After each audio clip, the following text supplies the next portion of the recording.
Welcome guys, today in this video gonna to show you how to stop unwanted new tabs in Chrome browser.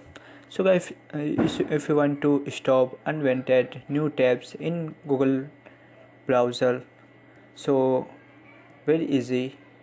Firstly click on three dot, after click on settings, scroll down and here on startup, so click on this option, open the new tab page, check this box, that is. So guys, this is very simple and easy method. Firstly open Chrome browser, after click on three dot, after click on settings and here option on startup, check this box, open the new tab page. So guys, this is very simple and easy and quickly method. Thank you for watching this video.